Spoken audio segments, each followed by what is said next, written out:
Okay, so mechanical properties of solid में rigid body के बाद हमारा नेक्स्ट टॉपिक है intra atomic and inter molecular forces.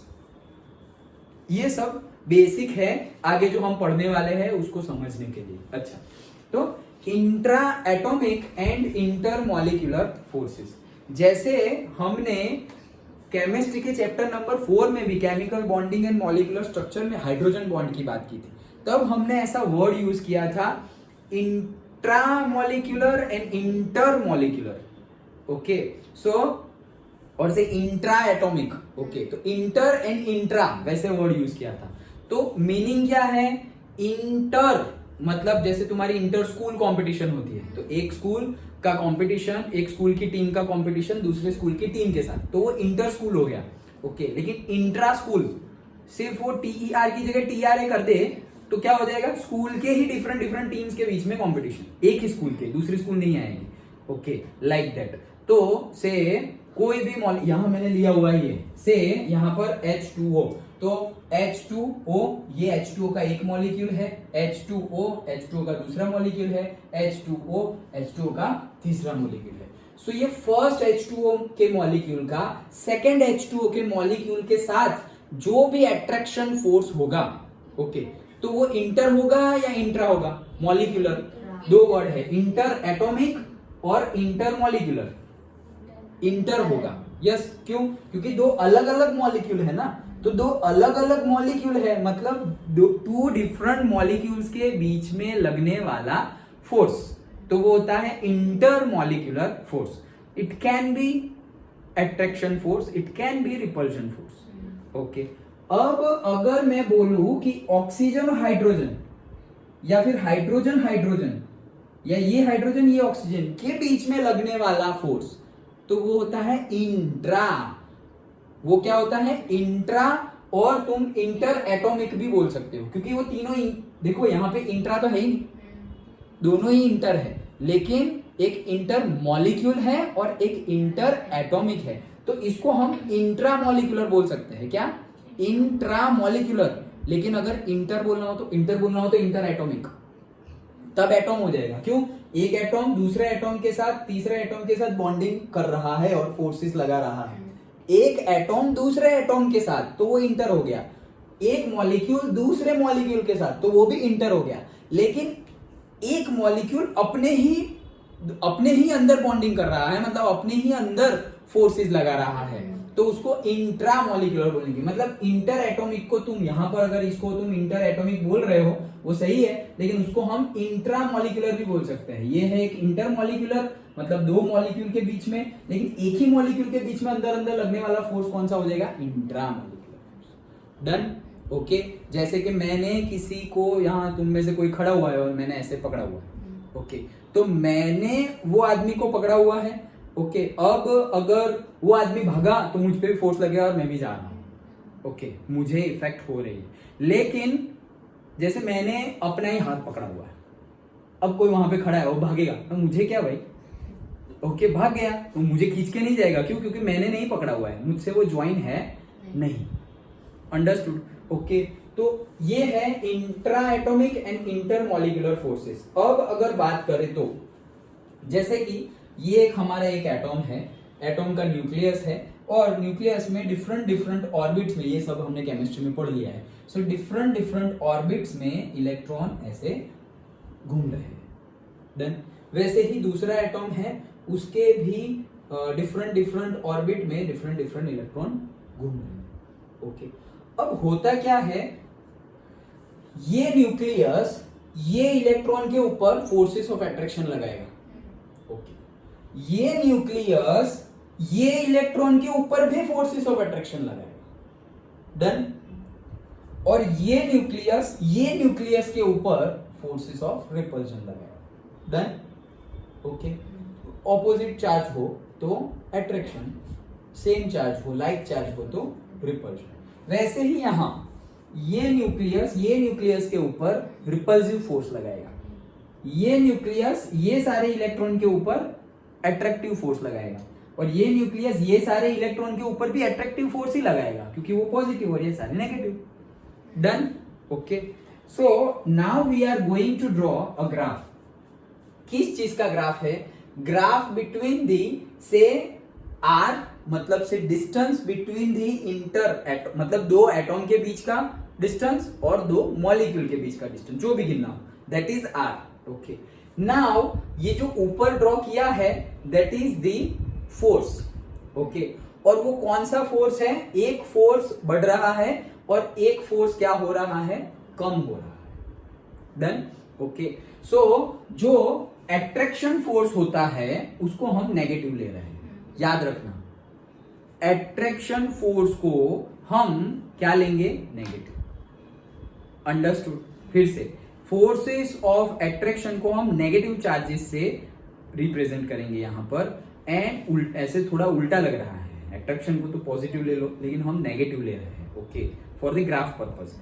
और रिपल्शन को हम पॉजिटिव ले रहे हैं. डन. ओके, सो अब होगा क्या? देखो, ये हमारा डिस्टेंस है बिटवीन द टू एटॉम और टू मॉलिक्यूल. सो क्या होगा? ये नीचे माइनस एफ लिखा है, मतलब क्या? Attraction force. ऊपर प्लस एफ लिखा है, मतलब क्या? Repulsion force. अच्छा, अब यहां से मैं शुरू कर रहा हूं, तो ये तो बहुत ज्यादा रेडियस है.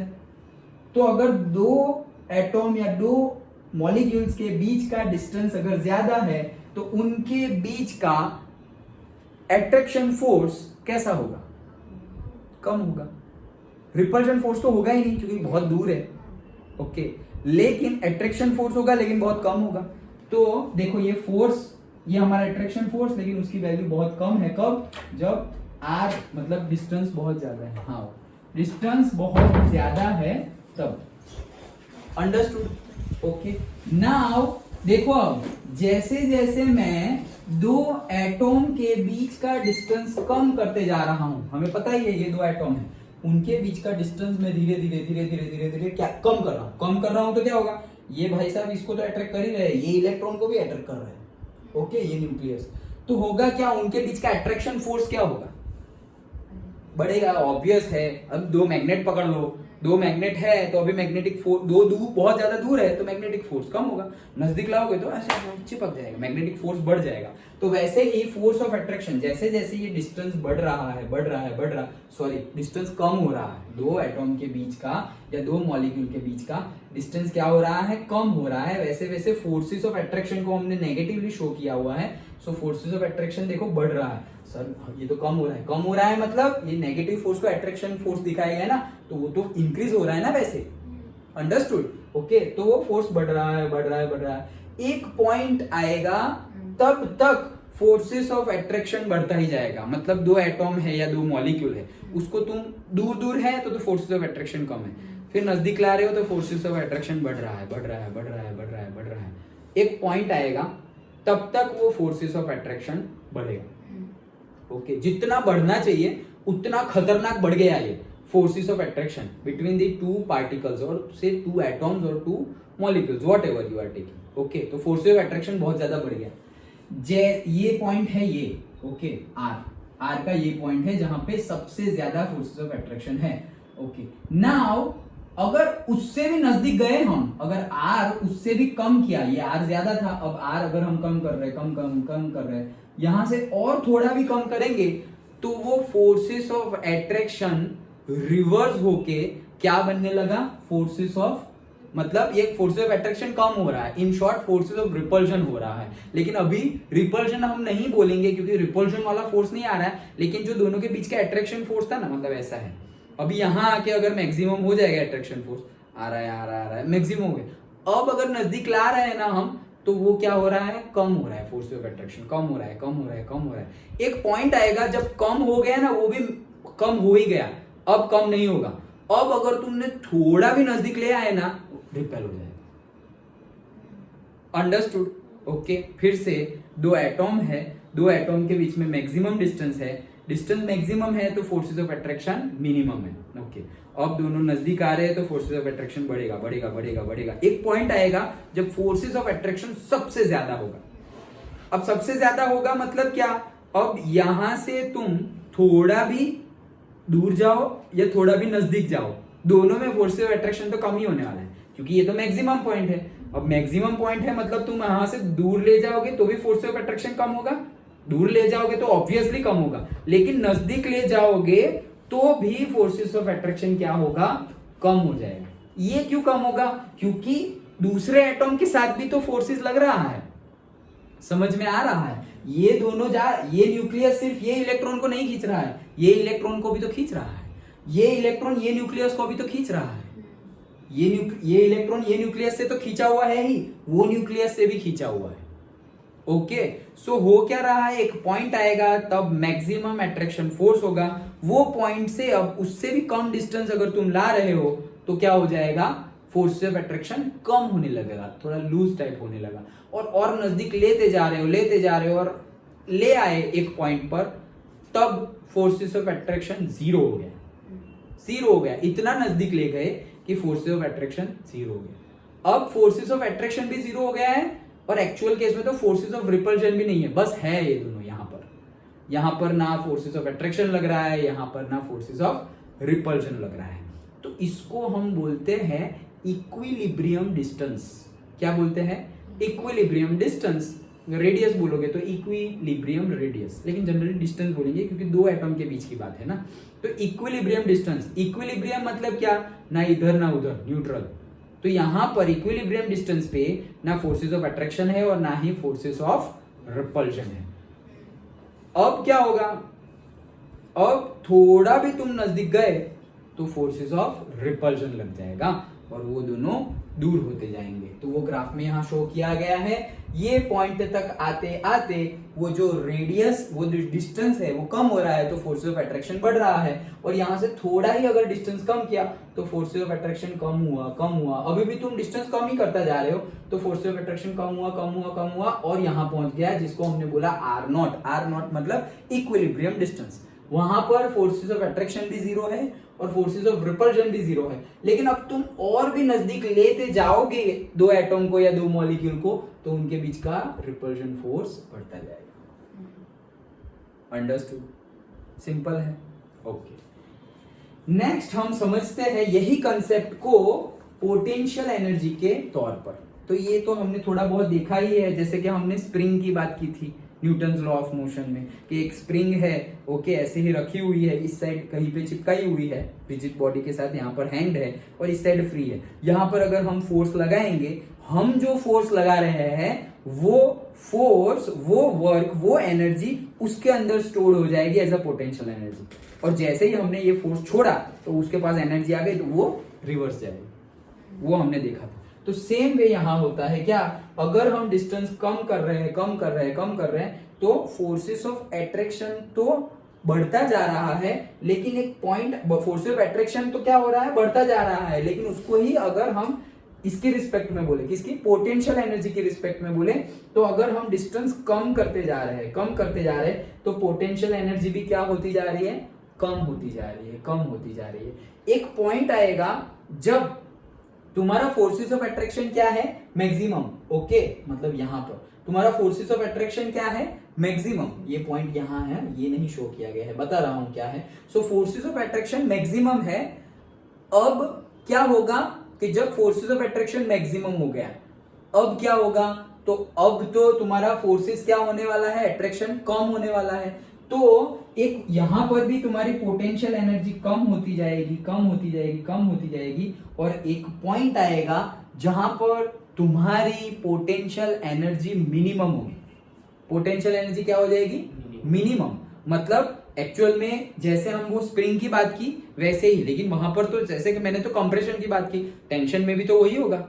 अगर टेंशन खींच रहे हो, स्प्रिंग को खींच रहे हो, तो भी तो वही होगा कि अंदर एनर्जी जा रही है, पहले मैक्सिमम थी और तुम दोनों साइड से खींचते जा रहे हो, तो उसकी एनर्जी क्या होती जाएगी, कम होती जाएगी। लेकिन जब भी तुम अपना जो फोर्स लगा रहे थे वो छोड़ोगे, तब वो अपनी एनर्जी का यूज करके वापस जैसा था वैसा बनने का ऑब्जेक्ट ट्राई करेगा। स्प्रिंग होगा तो स्प्रिंग भी ट्राई करेगा, कोई दूसरा ऑब्जेक्ट होगा तो वो भी ऐसा ही ट्राई करेगा।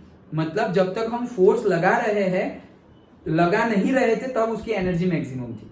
जैसे ही हमने फोर्स लगाना शुरू किया तो ये उसकी पोटेंशियल एनर्जी है वो कम होती गई। अब ये एक पॉइंट आएगा जब उसकी पोटेंशियल एनर्जी मिनिमम हो गई है। ये कौन सा पॉइंट है, ये वो वाला पॉइंट है जब एक पॉइंट तो आया था जब हमारा जो फोर्सेस ऑफ अट्रैक्शन है वो मैक्सिमम हो गया था। अब उसके आगे जाएंगे तो फोर्सेस ऑफ अट्रैक्शन कम होने वाला है, तो और आगे जा रहा है तो फोर्सेस ऑफ अट्रैक्शन कम हो गया, एक पॉइंट अगेन वापस आया, अब फोर्सेस ऑफ अट्रैक्शन तो कम हो रहा था और वो जीरो हो गया, और फोर्सेस ऑफ रिपल्शन तो जीरो ही था। ये जो पॉइंट आया है वही है तुम्हारा डायरेक्टली मिनिमम एनर्जी का point, minimum potential energy. Okay, अब एकदम नजदीक आ गए हैं ना, मतलब देखो दूर थे, अपने आप रखे हुए थे जहां थे वहां, तो उसके पास मैक्सिमम एनर्जी थी। अब तुम उसके ऊपर एनर्जी, मतलब उसको तुम कोई भी छेड़खानी कर रहे हो तो उसकी एनर्जी क्या होगी, पोटेंशियल एनर्जी क्या होगी, कम होगी। और कब तक कम होगी, जितने नजदीक तुम ले जा रहे हो उतनी कम होगी। जो तुम्हारा नजदीक ले जाने का लास्ट पॉइंट है वही पोटेंशियल एनर्जी के मिनिमम का भी लास्ट पॉइंट है, उससे कम होगी नहीं। ओके, तो डिस्टेंस तुम्हारा मिनिमम रीच हो गया, सपोज 10 सेंटीमीटर तक तुम ले जा सकते हो और अभी 100 सेंटीमीटर है, तो ले गए 20 सेंटीमीटर तक फोर्सेस ऑफ अट्रैक्शन इंक्रीज हो रहे हैं। 20 to 10 तक अब फोर्सेस ऑफ अट्रैक्शन इंक्रीज नहीं होंगे, डिक्रीज होंगे, तो नजदीक ले जा रहे हैं, डिक्रीज हो रहे। 10 सेंटीमीटर रीच हो गया, मतलब हमारी पोटेंशियल एनर्जी मिनिमम हो गई। ओके, अब जैसे ही हम इसके नजदीक लेते जाएंगे, वो रिपल्जन फोर्स है तो रिपल्जन फोर्स तो बढ़ेगा, लेकिन उनकी जो पोटेंशियल एनर्जी है वो भी इंक्रीज होती जाएगी। जितना ज्यादा नजदीक ले जाओगे उतनी ज्यादा इंक्रीज होगी। इसीलिए ये पॉइंट के बाद अब अगर तुम नजदीक लेते जा रहे हो तो उसकी पोटेंशियल एनर्जी क्या होती जाएगी, इंक्रीज होती जाएगी। ये कंसेप्ट आगे की थियरीज में डिटेल्ड में समझने के लिए हेल्पफुल है, that's why we have discussed. Understood? Okay, तो समझ में आ गया ग्राफ।